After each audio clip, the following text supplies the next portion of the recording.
Why you don't need to be a multimillionaire to have millionaire clients, 6, 7, and 8-figure businesses. Let's get into it. Hey guys, it's Anthony Scott, best place for social media marketing agency owners, beginners, and if you have a business that just wants to take advantage of how good our program is, basetheboss.com, I'll see you there. So the top reasons why you do not need to be a multi-millionaire to be in business with them as a SMMA owner. Number one, what problems can you solve for these people, right? And so this will generally help you by not going in, sell the appointment, and when you get there, don't go in with a scripted pitch like, oh, we could do this and this and this, all to get shot down with, I don't need that. We got people. We don't need that. So instead, your best bet is to say, what are your goals? Okay.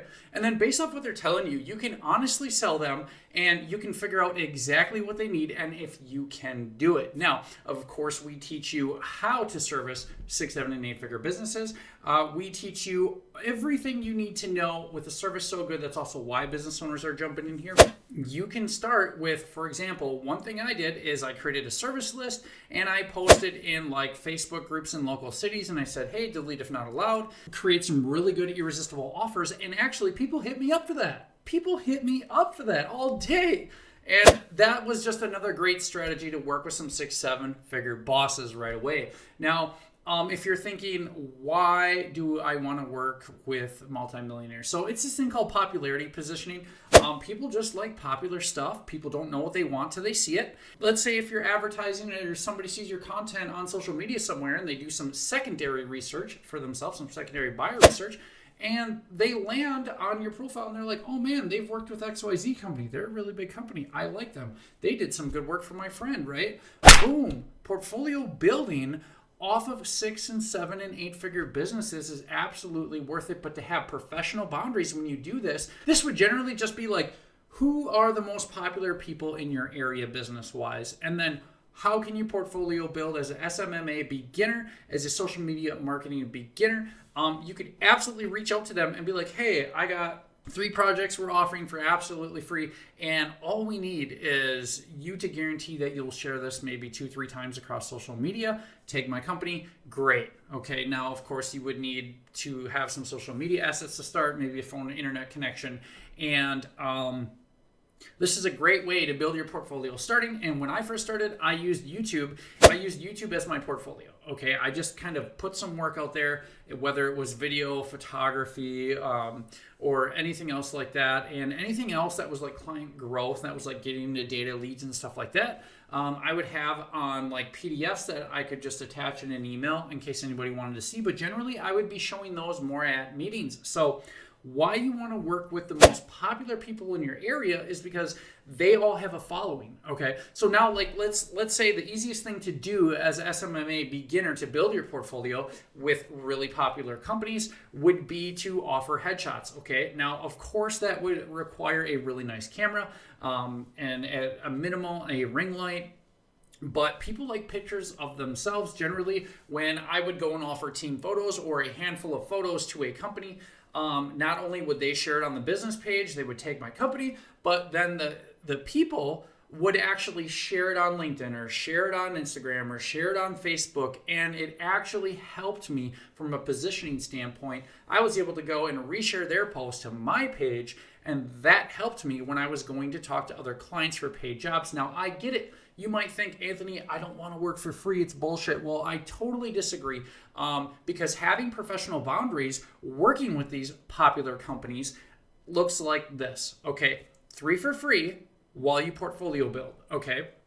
I would generally start with maybe some photos or some consulting. When I did this, having those professional boundaries, working with big clients, even if I did it for free to portfolio build, whether it's 3 for free or 3 for a reduced fee, having those professional boundaries helped me because I was like, okay, well, I'm going to portfolio build and then I'm going to drop this on my company YouTube page. This is not a page where we're trying to create content and help people. This is more of like people who are kind of considering your work. That's kind of how you would use YouTube for a very early portfolio page. This isn't something that we're going to continuously grow, but as a beginner until you're established locally, That's how I went about it. And that actually, I don't even have a lot of subscribers on there. It was just more like local people checking it out and seeing what I was about, seeing what type of work I could do.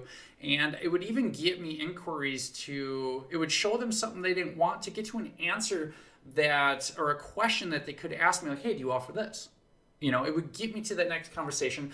And then at that point, when I knew there was some interest, I would sell the meeting. I wouldn't tell them what we do. And I would say, well, actually, let's just have a meeting and let's just talk about some boring business stuff and what I've accomplished, for other local clients here like you, and see if it's a fit, see if we can agree on a price.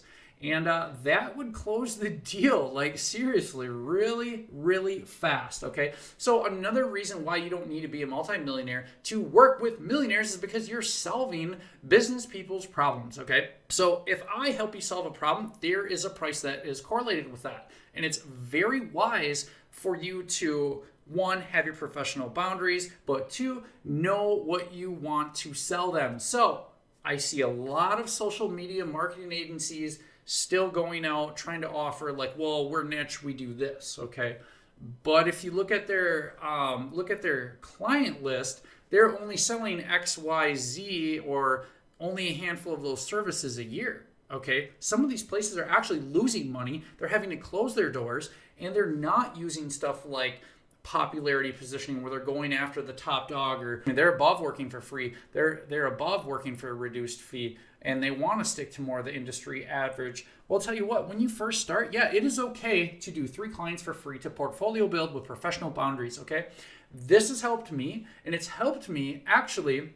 So for example, one of the jobs that I did is I just noticed somebody on Facebook, they were just saying like they don't have money for a maternity shoot. They'd love to have it.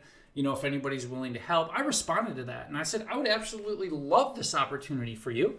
I will come out, expensive cameras and lights, that's me. I didn't tell them that, but help them out. And then guess what happened? They referred me 6-7 times and even got me a really big gig. Now, I don't even offer photography. It is just something we do for more of our clients that retain us for the year, because it comes out. People need, new hires come in.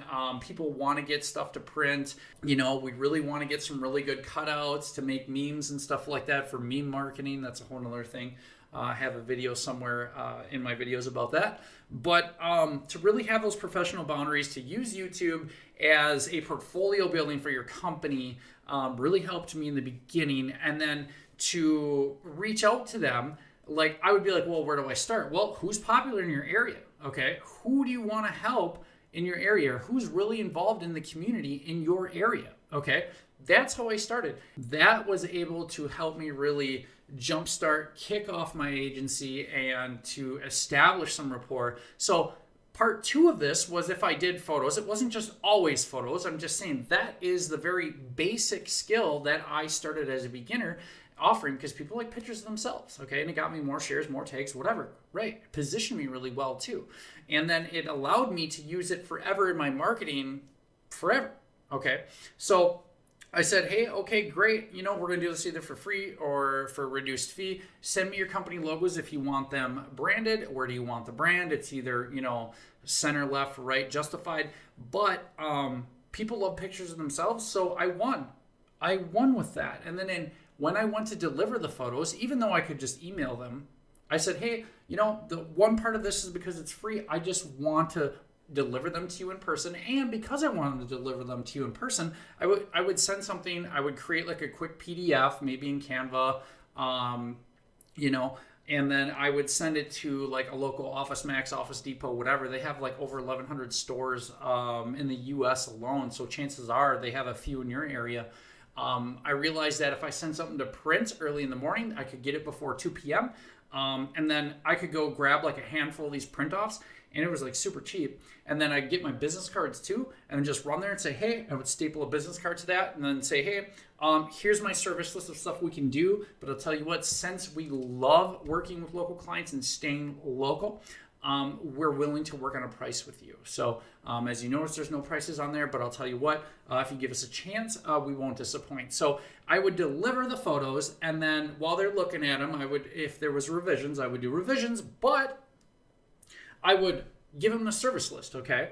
Now, this was a absolute huge win, and it was such a great strategy to, one, sell the appointment, two, what are your goals in the meeting, three, hey, I'm just trying to portfolio build, and then four, if you're a college student, people are rooting for the underdogs. People would love to give you a chance right now. The thing is just you are not picking up your phone and you're not doing outreach, or, to these popular companies, or you're not calling enough because you keep getting a gatekeeper. Okay, so another way was, to be like, okay, well, I'm just, building my portfolio. I'm in college. Everybody loves the underdog. Everybody loves to give the college kid a fighting chance. Okay, I leveraged that as well, and it completely worked. Okay, now fast forward to like where and how I would find clients. Well,